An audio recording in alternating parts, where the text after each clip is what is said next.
Hey everybody, I'm Riggin and welcome back to our casual tier list. This is part 2 of our narrative breakdown for all the Imperium kill teams. Just a reminder before we start, if you haven't checked out part 1, go ahead and do that. We got links in the comments down below. We've also got videos on the core rulebook tier list as well as how to play kill team narrative. But without further ado, let's go ahead and jump right into it. Just a quick reminder of our tier list. SAB are just super strong to mid strong. C is where it gets to a niche tier where it's only useful in a very specific build or provides absolutely minimum value. And then D tier is where things are a trap. They're effectively useless. They're far too expensive, or they might be actually detrimental to your build, so be careful about those. We'll be talking about those along the way, but without further ado, let's go ahead and dive into the first team. We got the Navy Breachers.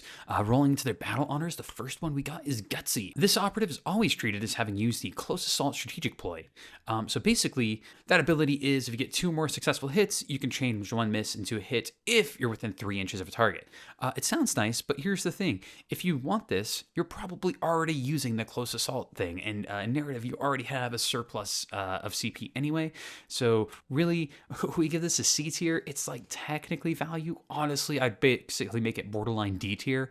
I don't love this one. Don't take it unless it's like your 5th and final pickup or something like that. Then up we have Assured. So basically, each time you're being shot, if you're within an objective marker, attack up token, or you're carrying an objective marker, in the roll defense step, before rolling any dice, you get to retain 1 without rolling it.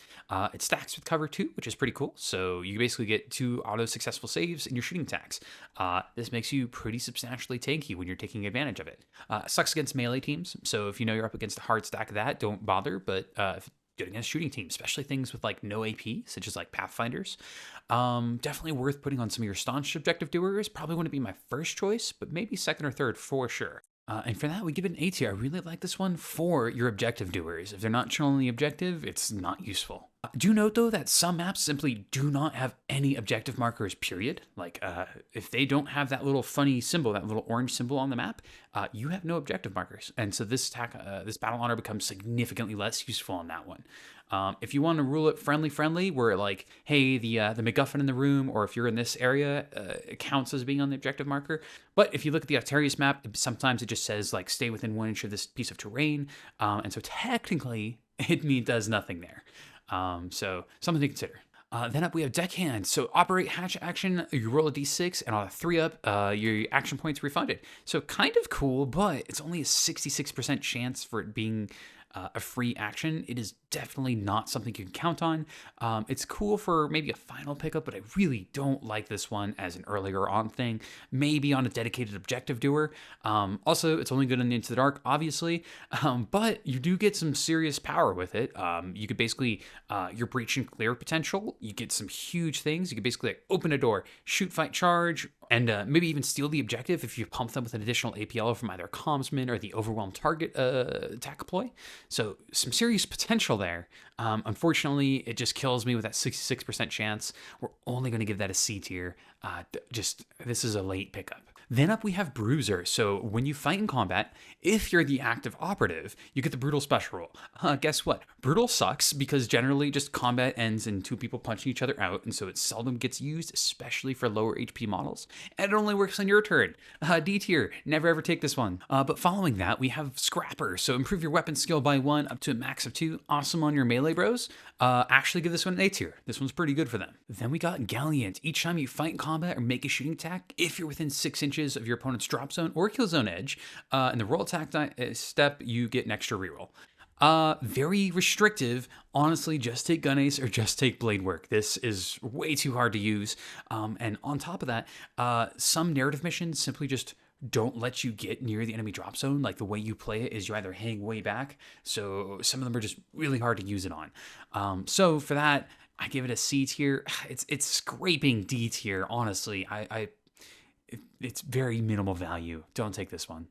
Moving on to the rare equipment. First up, we got the Relic Cutlass. It basically lets your leader get balanced on his weapon. That's cool. It's very cheap. Unfortunately, it's not hugely impactful. So we're gonna give it a B tier. It's okay, right? And up we got the Navis Curus.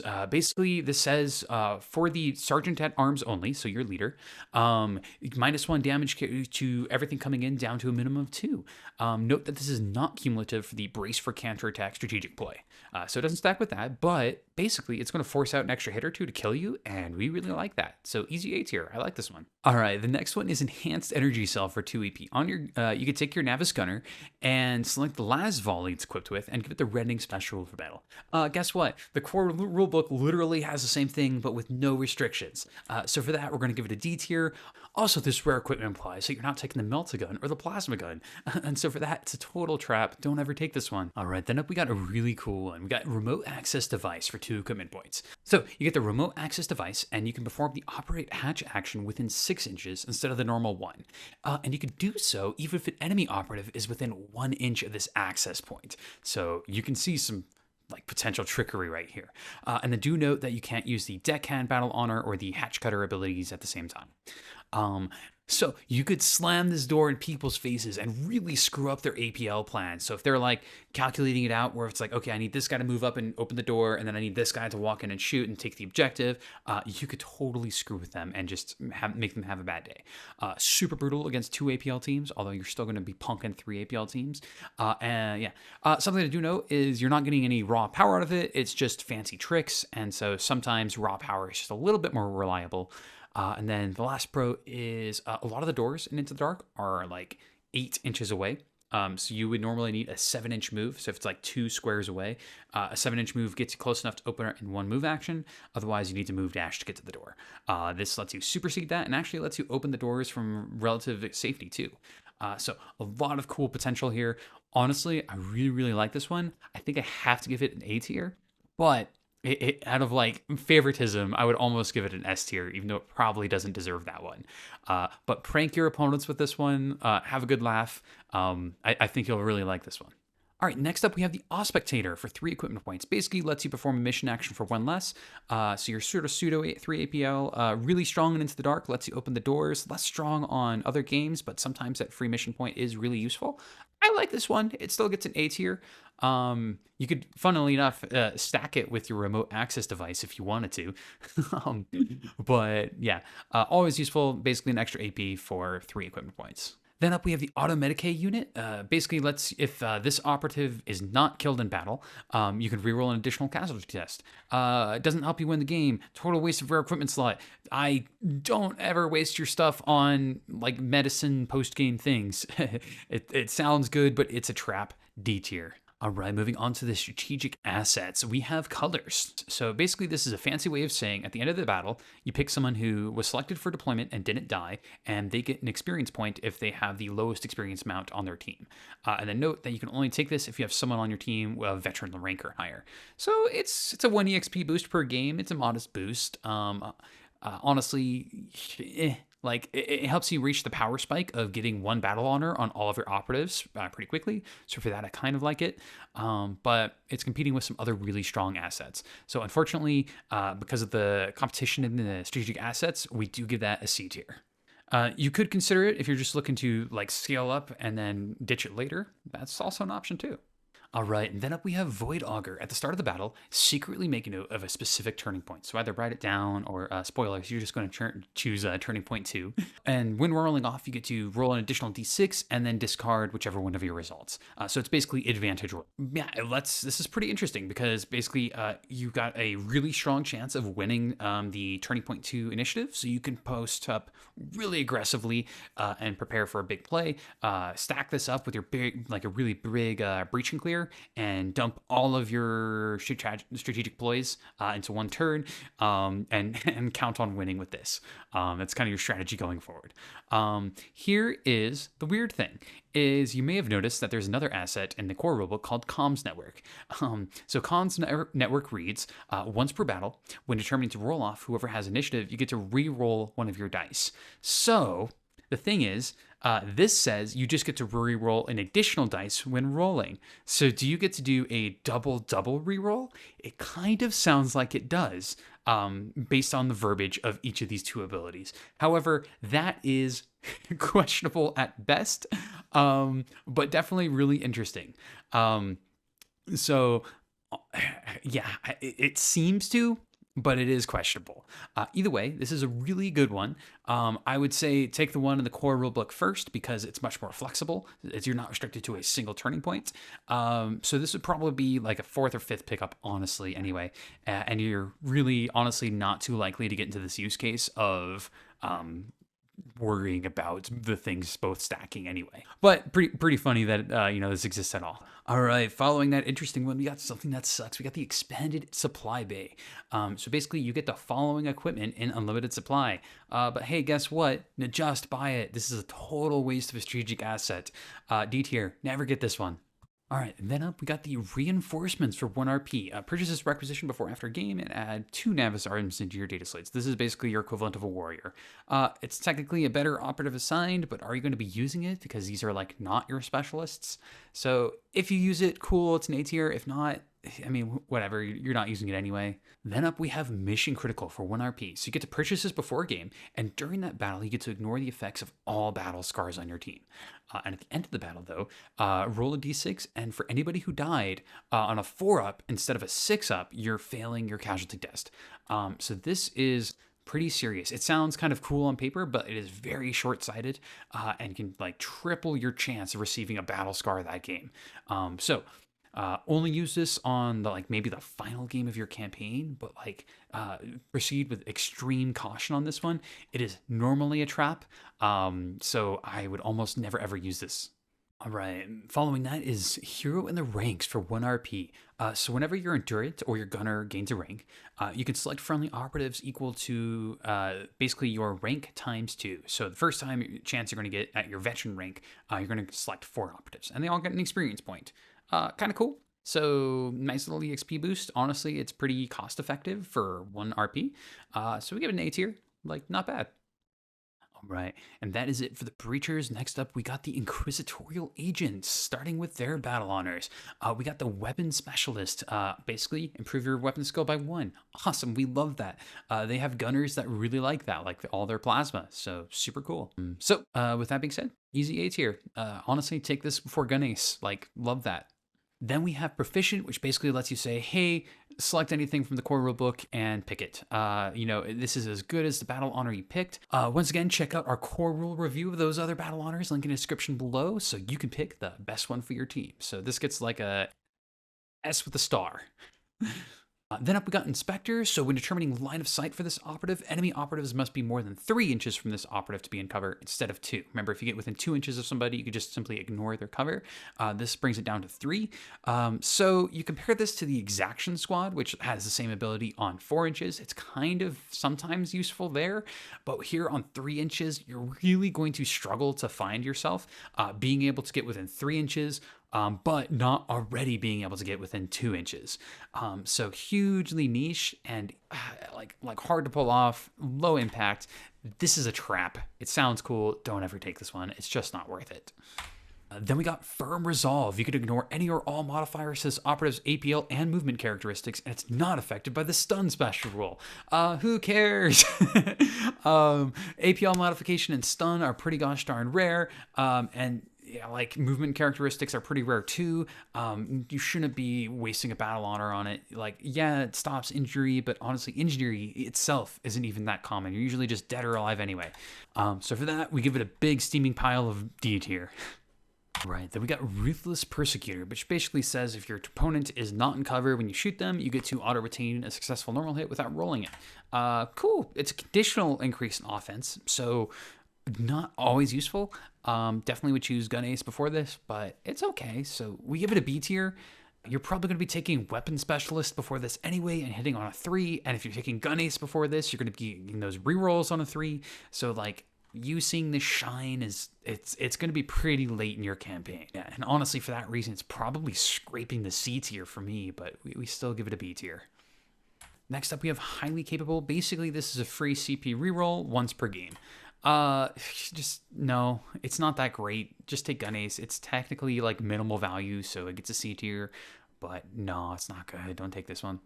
Moving on to the rare equipment. All right, first up, we got the Tangle Grenade for 3 equipment points. This one's kind of cool. So it's not available for your Auto Savant, but who cares? He's in the back chilling, doing like objective things anyway. But for the following battle, you get the following action. Select one enemy operative visible within 6 inches to you, then roll a d6, adding 1 to the result if that operative is within your line of sight. On a 3-up, or basically a 2-up if you're shooting them in LOS, that operative becomes tangled, and basically it continues to be tangled until it performs a pass action. And when it's tangled, it can only perform a pass action. So this is kind of like a weird pseudo stun. It's pretty guaranteed because it's on a 2-up. So for that, I really like it. So this is interesting because it's like a pseudo form of stun / APL modification, but it's none of those. It only forces an action, which cool news is it actually stacks with stun. So if you stun them, give them 1 APL, and then you tangle them and force that 1 APL to be blown on a pass action, they're effectively 0 APL, which is kind of cool. The other cool thing is there's no limit on how many times you can do this. So if you're facing against Gellerpox or some other melee team, you could just like throw a Tingle Grenade, throw a Tingle Grenade, throw a Tingle Grenade. It even says that like you can do this a wall within engagement range. There's no restriction there. Just be sure that you can fall back afterwards if you have the APL to do that. Otherwise, you're probably still going to be in a fight action and still have a bad day. But there is something to note is that killing things is better than stunning things. So you really have to consider that and make sure it's like worth stunning because it's a big giant Gellerpox and not just a 7 wounds Guardsmen that you're slowing down for a turn. So for that, we do put it in niche tier. It does have its light where it shines really brightly, but against a lot of teams, it's probably not going to do much at all, especially against elite teams who are just going to be like, oh, you tangled me, I still have 2 APL, and I'm going to shoot you and then charge somebody else or something like that. Then up, we got Prometheum rounds. So you get to select an auto pistol or an extended auto pistol, and it gets the splash 1 critical hit roll. So kind of interesting. It's strong on Into the Dark because suddenly you're getting a 2/4 lethal 5 gun. But hey, guess what? Don't waste your rare equipment on bad guns. Just take something cool like the auto loader instead. This is a waste of rare equipment slot. Then up we got another cool one. We got the digital laser. So this is a 4 shots, hits on 3 gun with range 3, lethal 3, and mortal wounds 2. So basically, lethal 3 is 66% chance of doing a crit. And so you're very likely to deal at least 4 and very likely 6 damage, but probably not 8 damage. So it's basically a kill confirm. Like it's not the super strongest gun, but you are likely to finish off a target, which is pretty cool. I don't love this one. It sounds really cool, but I think we give it a niche tier. Yeah, like don't let this be your first pickup. There's better things out there. All right, then up we got the infrared scope for 3 equipment points. Basically select one of the ranged operative's weapons. It gains a no cover special rule, and when it makes a shooting attack, enemies are not obscured for that attack. No cover is whatever. Ignore obscurement. Before the balanced data slate came out, it was absolutely an S tier because you could just send your plasma to beam people in the enemy spawn on Beta Decima. However, they fixed Beta Decima, and thank goodness for that. So now it's only getting a B tier. Using anti-obscurement is still pretty cool because if someone's trying to pop one-way obscurement, especially like an Into the Dark, you could just give them the middle finger and shoot them anyway. So some cool play you could do here. It's probably not going to be one of my first pickups, but you could definitely see some use in this. So something to consider, know your maps, know that there's going to be a lot of obscurement involved because if there's not, you're going to see a lot less value in this one. Then up we got the True Silver Weave for 2 AP. So this is for your Inquisition models only, and basically it's just -1 to your incoming damage down to a minimum of 2. We love these. Damage mitigation is always great. It easily forces an extra hit out. Easy A tier. Put this on your staunch bro doing the objectives. You're going to have a good time. Then up we got the Shroud Field for 2 AP. Basically, it's super conceal. We like that. Absolutely sucks in Into the Dark. Absolutely awesome in Beta Decima. So we're just going to ride this one down the middle and give it a B tier. Know your maps and know how valuable this is. All right, then we are rolling right along to the strategic assets. First up, we got the Investigation Chamber. After you win a game and after a spec op that you complete, you can select one operative on your team to gain extra experience points. So it's 1 EXP boost after each game. It's kind of cool. It's one of the better ones out there, but it doesn't give you any like in-game bonuses, so we don't love to see that. So we have the C tier. It's nice for ramping up your team quickly, but you don't really want to be holding on to this forever. So kind of All right, then up we have Spy. Yeah. Your opponent's tac ops are not kept secret. Your opponent must reveal them as normal so they when they're ready to score the points. So basically you got to know what your opponent's tac ops are at all times. Yeah, a little funny, but guess what? Like this hardly affects your game plan. Like maybe in the case of Headhunter, maybe with Rob and Ransack, but like you're not going to change the way you play the game and how you score your points. And honestly, Get Intuition like lets you determine what tac ops are being used anyway. If nothing is revealed turning point 1, there's a good chance they're using Headhunter and Robin Ransack. If they're revealing like security or something like that, who cares? So super niche when this is like even feasibly, possibly, maybe in value. So as fun and cool as it is, it gets a huge pile of D tier. Don't ever take this one. And on top of that, I play Engineer in TF2 anyway, so like, why bother? Then up, we got High Place Collaborator. After each game, roll a d6, adding 1 to the results if you did the following: if you won the game, and if you scored any of your Inquisitorial Agent tac ops. So basically, if you completed both of those things, you get a 50% chance of a requisition point. And that sucks. That sucks so bad. Don't take that. D tier. Then up, we got the requisitions. Then up, we got the Interrogator's Influence for 2 RPs. So basically, this is a improved operative assign, but it costs 2 RP. So you get to pick a model, except for your leader, and they come in with 6 experience points instead of none. So pretty cool. Yeah, if you could afford this, I really like this one.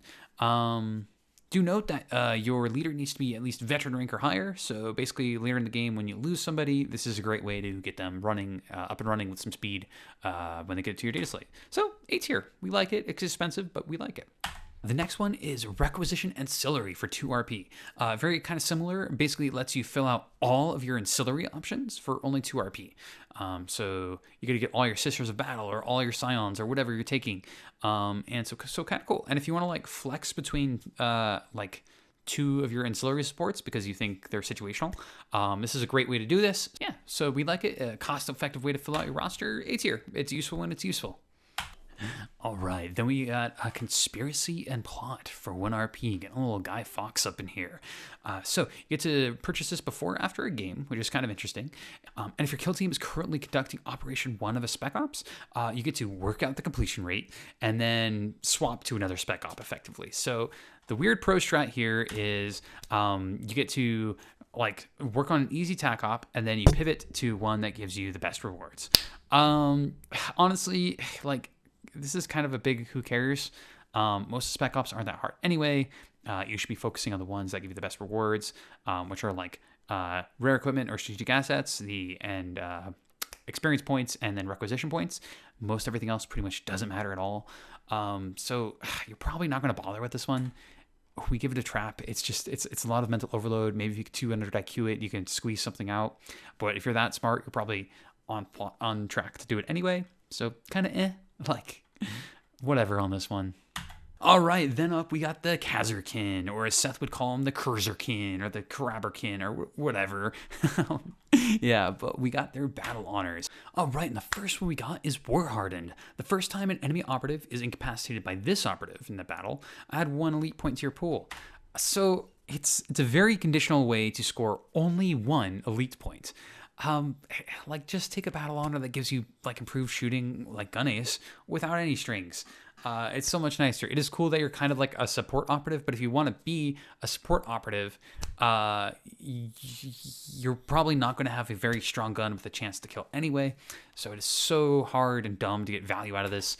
D tier, it's a trap. Don't ever take this one. Then up we got Vengeful. So basically, if your opponent does not have the Imperium keyword, you get to auto-retain a successful normal hit in combat or shooting. Kind of cool. It's basically like Imperium racism in a strategic ploy, which is very Warhammer 40k. So obviously completely useless D tier against Imperium players and pretty good against everybody else. So know your matchups and who you're fighting against. Yeah. So Gun Ace is a safer bet, but when this is seeing value, this is pretty nice. So with that, we do give it an A tier, but it is conditional. So know your matchups. Then up we got Resolute. So if you're chilling on an objective marker, whenever shooting attack is made against you, you get to reroll a defense die. Rerolling defense dies aren't great. This is incredibly useless against high AP weapons, which will just wreck you anyway. And it's restricted use. Like, you have to be on the objective to see value out of it. So honestly, it's basically bottom of C tier, like borderline D tier. I really don't like this one. They do have a 4-up save, so it's kind of like another 50-50 there. It could squeeze out like an additional hit to kill, so it's not all bad. But I don't love this one. So kind of consider it on your objective doers, but maybe not your first pickup for sure. All right, and then up we got Kill Shot. Select one of your ranged weapons. If the weapon has more than one profile, select one of those profiles and add one to its critical damage characteristic. So this is a modest boost in damage. I would only consider taking it if you think it's going to break brackets. So basically make it one less hit to kill. So something to consider is your sniper. Suddenly your sniper on a crit, instead of dealing 3 regular damage and 3 mortal wounds of damage, you could break that into 7 damage on a crit. So that's kind of cool. Only works in ranged weapons, so no melee. Yeah, so it's very conditional, but when it is good, it is kind of good. So we'll give it a B tier. Again, it's not the biggest boost of damage. Simply getting an additional hit from a reroll is better. So don't let it be your first choice, but it is an interesting pickup when it is niche. All right, then we got Sharp Instincts, which this basically says for shooting attacks, operatives need to be outside of 4 inches to be cover instead of 2, so kind of cool. This can definitely score you some shots, and into the dark, it's kind of useful for sure. Yeah, so it's interesting. It's not a straight up power increase, and your operative is probably going to die if he's getting within 4 inches of an operative anyway. So we do give it a niche tier. You do have to consider when it's going to be useful, because like, could I have just walked within 2 inches of them anyway? And suddenly this is not that useful anymore. So give it a niche tier. Sometimes it will give you some extra shots, and we do like that. So something to consider. Up next is Independent Equipage. For that battle, basically you get an extra equipment point if you take this. Like, we don't love these.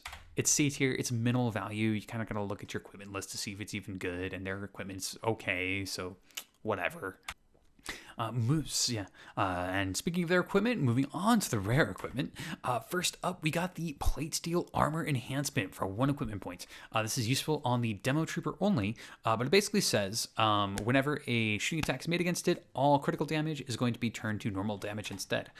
Definitely pretty good. It does force an extra hit to kill. Something to note that this does not stack with mortal wounds. So if someone shoots with Yamelta and you take 4 mortal wounds because of the retained die, you could stupidly turn it back to normal damage and take the 6 normal damage in addition to mortal wounds from Melta and just blow yourself away. Don't do that, but it's funny. Something else to note is it doesn't stack with Indomitable, because if you're taking no longer critical damage, that's no longer working for you either. And spoilers about Indomitable is literally mathematically better to receive critical damage over normal damage. And the last thing is, in terms of saving dice, you still need the crits to save those critical hits anyway. So with that being said, we're giving it a B tier, operating on the assumption that you're not taking the Staunch Battle Honor tree. Otherwise, it drops to D tier and it will be a trap. So yeah. All right, moving along, we got Tactical Voxnet for 3 EP. So you can only use this on your Vox Trooper, your Commsman, and he's cool because he's just chilling on the back yelling out orders anyway. And it basically gives you a 6-up Feel No Pain on your elite points. So interesting concept. Basically, it's going to net you out like 4, maybe 6 on the high end additional elite points, which is kind of cool. And so maybe that's like an extra couple of crits in the game, depending on how you're rolling. Maybe it's just like 1 really good shot. I like this one. It's not incredibly overpowered, but it is nice. So we give this an A tier. Definitely worth considering. And it's also worth noting that some of the Kasrkin stuff gives you additional elite points anyway. So you got even more Feel No Pains to roll, and then when you make a successful Feel No Pain on your elite points, you can roll again. So it's kind of cool. Also has the potential to completely fail and be completely useless. So yeah, definitely interesting. All right, and following that, we got the Memento of Cadia for 4 EP. Basically, once per battle, you can shoot twice during its activation. This is honestly really good, like really good. Your sniper, your plasma, either of them shooting twice, boost them up with the elite points and just make them absolute monsters. You're definitely going to want to use the infiltrate scouting option so that you can have them like stand in an aggressive position but with a conceal order in cover, or give them an additional extra APL so they can like be engaged and then move into an aggressive position and take a double shot. But that being said, I think we're going to give this one an S tier. It is expensive at 4 equipment points, and you do need the action points to make this useful. But 2 shots with the plasma, 2 shots with the sniper from absolute safety, like we like that. So yeah, S tier there. All right. Then up, we got the Diagnosticator for 2 EP. Lets you put it on the medic only. Basically, it improves your medicine and it lets you roll 2 casualty tests instead of just the 1 if your medic survives. Guess what? We don't care. We seldom get chances to heal in this game, especially in narrative, and like kind of whatever. And the increase to healing isn't that much anyway with 2d3, as long as you don't roll snake eyes. Even if you just revive them with your revive ability and they're at 1 HP, they're still not going to be injured with 3+ wounds. With 2 wounds, they'll still be injured. So with all that, that's just, it's a D tier. Don't bother. D tier. I hear what you're thinking. No, D tier. All right, and moving along, we got the Emperor's Light. Ooh, that sounds good. For 3 equipment points, available on the Hotshot Lasgun only. Gives you the AP1 special roll. Don't waste rare equipment on bad guns. It's a D tier. It sounds cool on paper, but no, just make your good guns gooder and not your bad guns kind of okay. All right, moving on. Then we got the Kasrkin Surveyor. Yeah. So only on your Recon Trooper only. Basically, you get a free mission action on him. Kind of cool. Makes him good at doing objectives. Makes him better at Into the Dark. We like this, but honestly, sometimes it's just not useful. Like if you need to make a move dash to get to a point, or if you need to open a door, I do think it gets a beggar tier on Into the Dark. But on open boards, you might not just find any value from this. So for that, we give it a C tier. It does land in the niche category. Moving along to their strategic assets, we have a mission command. So you start the battle with D3 additional points. It's a modest boost. It's a little unreliable. You might get 1, you might get 3. It also does stack with your Voxnet, which is the Feel No Pain on your elite points, so kind of cool, but still, I think we give it a C for minimal value. Comparing it to other strategic assets, it's just not that strong. All right, then we got the Field Recovery Unit for the recovery tests, which means like your dude's been chilling and he's looking to remove the battle scar. You basically get advantage on that roll. No. D tier. We don't like these. Get them out of here. Next up, we got the Shrine to Lost Cadia. I hear that Cadia thing's a pretty big deal with these guys, so let's see how good this shrine is. All right, so this does a lot. So basically, operatives can earn no more than 4 experience points when passing a battle casualty test instead of the normal 3. In addition, when determining battle scars, they are treated as having 1 less battle scar for the purpose of modifying the die, and treat the cerebral affliction battle scar as having passed the casualty test instead. So they're basically not going to die ever on their first casualty test.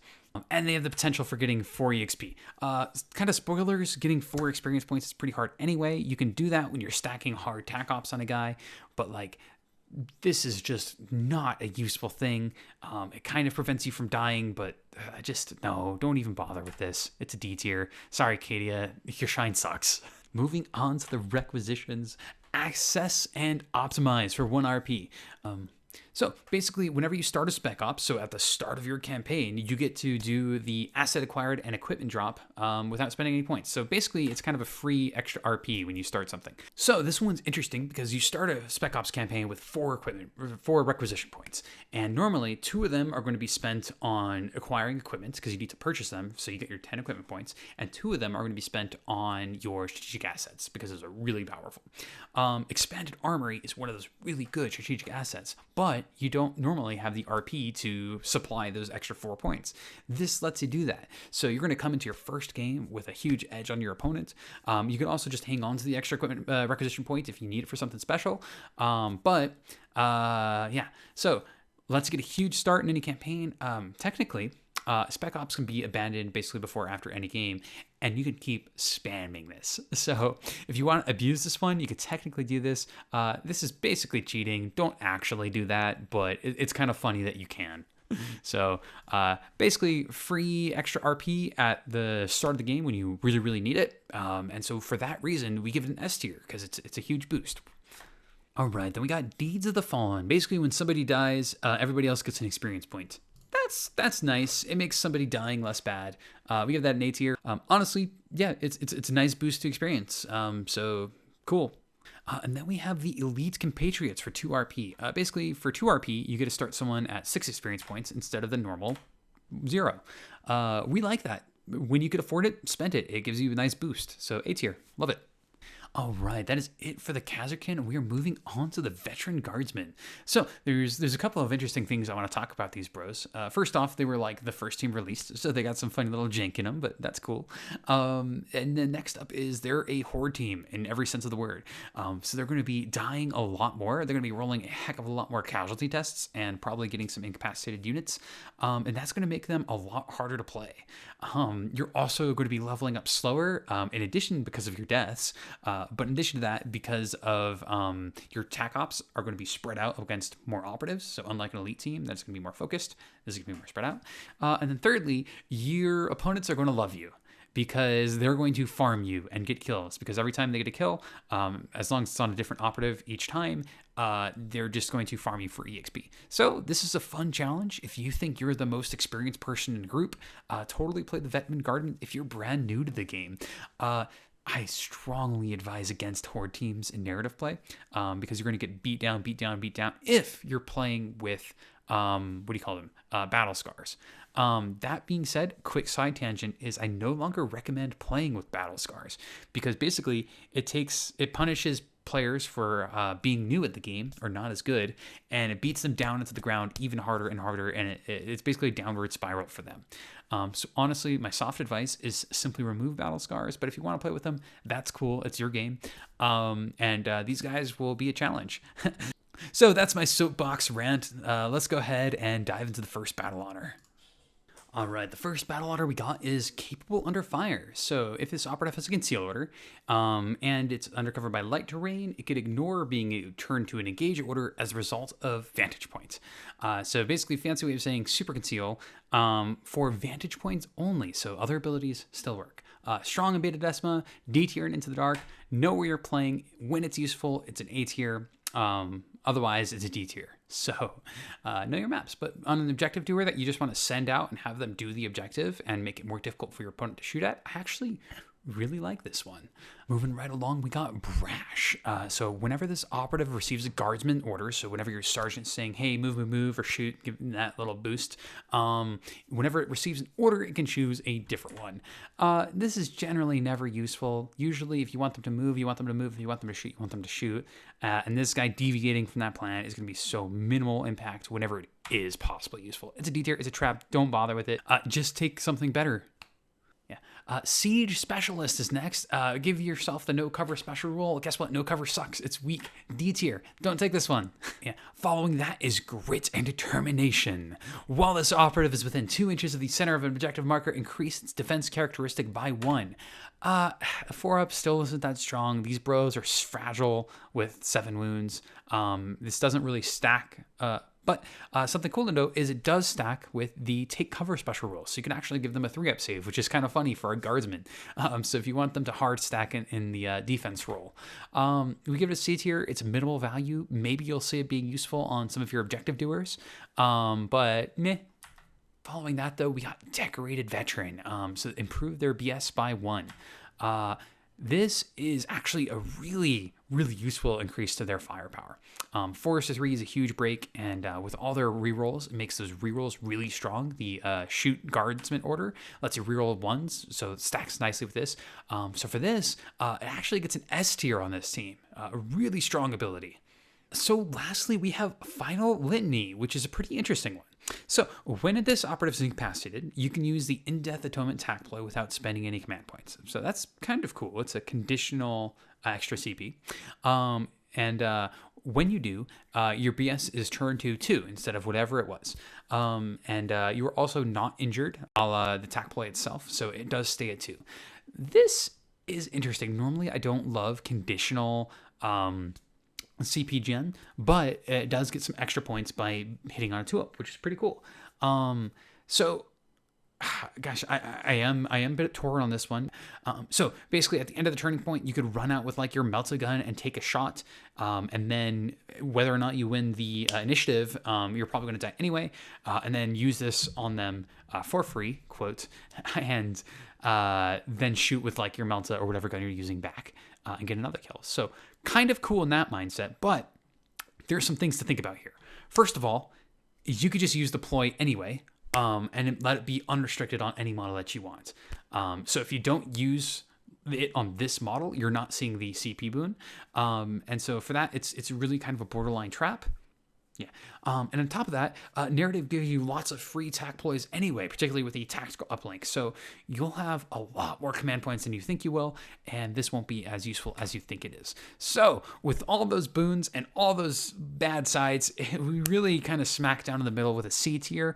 I don't recommend this one because the opportunity cost you're giving yourself of like not giving yourself gun ace over this is pretty huge. Also, something to think about is when you die and use in Death Atonement anyway, you would still get your gun ace if you had taken gun ace, and you don't get that with this. So I don't love this one. Maybe as like a later pickup, but yeah, not so great.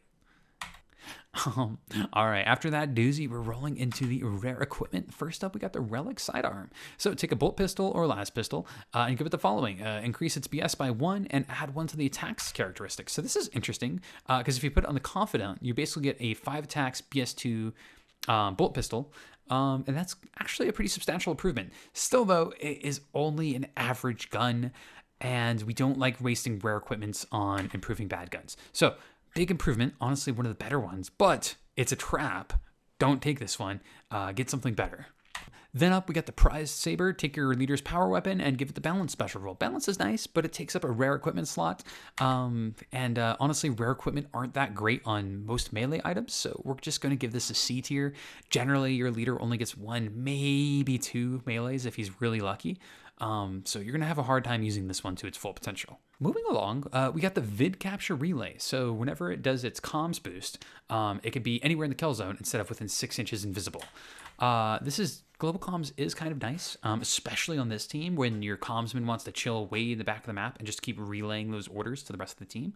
That costs him his APL anyway, so he doesn't want to move anywhere.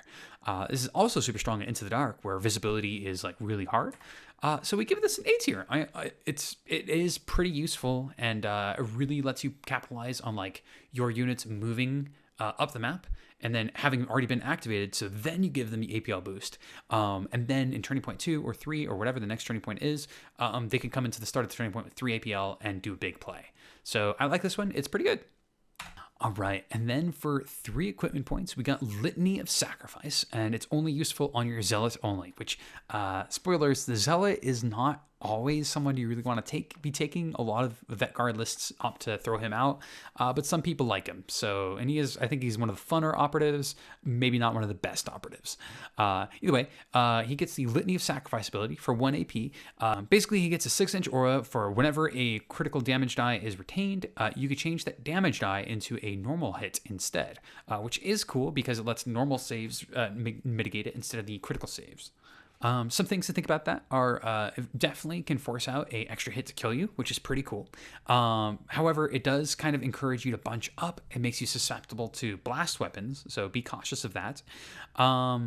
And it is only effective until the end of the turning point. So if you got to use this early on when you're about to get shot, and if the next turning point rolls around and your opponent does a big attack, you don't have time to turn it on and make it useful. The other thing is Guardsmen are fragile anyway, so like despite this, there's a good chance that they just die no matter what. And then lastly, it costs an action point, so that means like your Zealot has to either give up on his lethal aura or choose not to shoot, or you pumped him with an APL. So many strings attached to this one. Ultimately, we're going to call this one a trap. It doesn't do a whole lot for your team, and it is a waste of a rare equipment slot. So yeah, so don't take this one. It sounds cool, but man, I don't love it. All right, then up, we got a really cool one. So this is the Regimental Heirloom for 2 equipment points. The operative gains the following ability. At the end of this operative's activation, if it did not perform a shoot action during that activation, until the start of its next activation, it is motivated by honor. While this operative is motivated by honor, the following is applied. Your APL is treated as one higher in terms of controlling an objective. And then the big one. And the resolve successful hit steps of a shooting attack or combat each time damage is inflicted upon this operative have the damage rolling up. That is really, really, really strong when you pop this off. You basically just sit there. So incredible boost to tankiness. If you look at the damage, it's going to take like 3 successful plasma shots just to kill a normal guardsman, because your normal damage is going to be pumped down to basically 3. Same for your crits as well. And do notice that it just says damage, so this does work for crits and normal hits. Other things to think about is you totally want to stack this with your staunch battle honors. Indomitable gives you that 5-up feel no pain on crits, so you're going to take 3 damage on a crits, but actually on average, you only take 2 damage on a crit, and so you're going to be laughing all the way home. Put this on your hardened veteran. He already has a 5-up feel no pain, which totally stacks with the Indomitable one on crits. So you roll your crit feel no pains first, and then you roll all of your other feel no pains, and he is going to take so many hits to kill. It's going to be actually laughable. It's incredible. Something you want to do with this is you just want to yeet him out in the middle of the battlefield, ideally in cover. So like yeet him to the central objective and let them bait out the enemy guns. And if you're really cheeky, if you've got really good positioning, you can put your medic close to him so that either the medic can save him a la his fancy pantsy res ability, or heal him and have the like cascading new wounds that he got still like have the extra enduring abilities of all these things that we just read here. Suddenly, Vetguard is like the tankiest team in the world with a single operative. So absolutely incredible. Needless to say, this is S tier ability. It is incredibly cheap for what it does. Easily pick this one up. You're going to have an incredible time with this one. And if all that isn't enough, do note that it only says shoot action. So you can perform a fight action with them. And because it's your hardened veteran, he's got that, metal fist of punching anyway. So this one just couldn't be any better. I love this one. All right, coming off of that high, we have the Diagnosticator for 2 EP with a Medic Veteran. This improves your healing. This lets you reroll casualty tests. We don't care about that. So, D tier, don't take this one. And that is it for the rare equipment. Rolling on to the strategic assets, we have the Preliminary Bombardment. So, at the start of the setup operative step, so before anyone's deployed, you can call on a Preliminary Bombardment. And if you do, you select something that has the heavy trait, and enemy operatives cannot be set up with an engage order within 1 inch of that terrain feature. Also, you're either forced to take the spotter or the fortify option in the scouting step, which, spoiler, you always have the spotter. It's a great unit. This is kind of basically useless. It's kind of weird. But honestly, if they have an engage order, they're usually pretty chill of being further back from the terrain feature anyway and going for obscurement.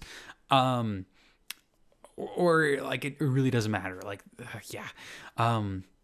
The other thing is kind of interesting is it does impede people more on Into the Dark, because you could just select an entire wall and it says, hey, all of your engage orders can't be up against this door. They have to be further back. So it can kind of like screw with people there. I don't love this one. When it's useful, it's incredibly niche, and it might just not affect them anyway. So I give it a D tier. It's also like doing nothing for you once the game's already started, unlike some of the other assets. So don't take this one. You might prank your opponents. There might be some maps where it's actually S tier and it completely screws with your opponent's plans, but it's only 1 inch and it's only against engage orders. So don't love this one very much. Following that, we got a nice simple one. Minotaur supply lines, getting an extra CP. It's weak for an asset compared to like the tac uplink, but it's okay. You get 1 CP. Cool. It's not conditional, so all right. All right, following that, we got yet another crazy one for the Event Guard here. We have the Expanded Engineering Bay. So in the scouting steps, if you selected either the Fortify option or a Demo Man, when resolving your selection, you can place a Fortify token within 6 inches of your drop zone. And this does a couple of things. So Anytime an operative performs a dash action, it cannot move within 3 inches of this token, unless it has fly, in which case it either can't start or end its dash action within 3 inches of this token. And then when it comes to charging, if it were to move within 3 inches of this token during its charge, subtract 2 from its movement. Unless it has fly, then only subtract 2 if it would start or end its movement within 3 inches of the token. So, long story short, you can't dash around this, and -2 to your charge around this. The dash isn't really that important because you could just dash first and then move. So kind of who cares about that? But the charge is more interesting. So I'm going to break down a cool concept for you guys called in and out. You can see this little picture right here. This represents my vet guard, and this represents its 1-inch engagement range. You can put that 1-inch engagement range inside of a barricade. So it gets cover and can't be charged from this side of the barricade. The operative has to go around it.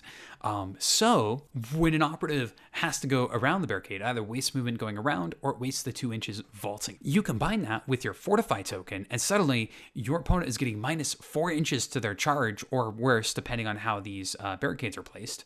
And they're going to have a near impossible time charging you, especially because they have to get over the barricade and actually land their entire base on this side of you. So really cool for an anti-melee zone. It is kind of niche because you're only within 6 inches of your own drop zone. If your opponent is super close anyway, it's not going to make any difference. But against turn 2 charges, it will stop a lot of turn 2 charges. So with all that cool stuff being said, it unfortunately lands in the niche category. It requires your opponent being good at melee. It requires a objective marker in your drop zone or some place of value being able to capitalize you not being charged there. And then it also is only in one small space. So it's pretty gosh darn niche, and you're going to have a hard time pulling this off. So really cool in concept, lots of words to be read, but unfortunately that doesn't make it good. So only a C tier. Let's go ahead and move on. All right, moving on to our requisitions. We got the first ones first with unending manpower for 1 RP. Basically, this is a funny way of saying if multiple guys suffer a casualty test in a game, and so you've got 2 or more dead operatives, you can use the operative assigned unlimited times. Instead of, spending 1 RP for it. So basically, for this to even be useful, it requires 2 operatives dying. So we're going to do a little bit of math on this because assuming nobody has any battle scars, it's a 1 in 6 chance if you're incapacitated to be slain. So for 2 people to be slain, you need 2 incapacitations, and it's a 1 in 36 chance for them to both die. This also doesn't assume that your medic is giving you any rerolls, and it's also assuming that you're not using your requisition points for the medevac requisition, which you probably should be using anyway if they have any experience. Otherwise, you just don't care, and you're going to slap a new operative in there with operative assign anyway. So incredibly niche. But to its credit, Vet Guard is probably the team that dies more than any other team in the game. So because it technically gives you some value, we're going to generously give this one a C tier. Honestly, it kind of feels like a waste of a slot, but it's thematic, and I like that. So C tier, minimal value. It's okay. Use it when you can. All right, and next up we got field promotion. So basically you take your basic trooper, so the bro you got from your strategic assets, and if he manages to get an ace or higher rank, you can change his class. So useful when it's needed. Ace rank is pretty high for a vet guard, but if you get there, congratulations. This is sitting in the A tier. And next up, we got one of the most cracked things ever. So this is the Accolade of Distinction. Purchase this when you reach the revered rank, so maximum rank, 50 experience points. You get the following battle honor instead of selecting something else. Changes operatives APL to 3. Wow, if you get here, congratulations, you're a madman. But you can theoretically have all 14 of your operatives on your Vet Guard team have 3 APL. That is incredible power, and this could easily make them one of the most powerful narrative teams in the game, assuming you took the time and dedication and ridiculousness to even reach it that far. So, we are going to give this an S tier. It is laughably strong. It is really cool. It is insanely hard to get. So, it's curved by that. I'm not worried about this. But yeah, so have a great time if you get there. Otherwise, good luck even getting close to it. And actually, just for that, we give it a double S tier. 14 times 3 APL is going to make you a good team. All right, guys, thank you for making it this far. Guys, I want to hear your voices too. What do you think is the most coolest or like the most narratively awesome ability that you've seen in Kill Team narrative? Also, what are your thoughts on the tier list so far? We'd love to have some discussions going down below. But with all that being said, guys, thank you so much for watching. This is part 2 out of 3 for our Imperium factions.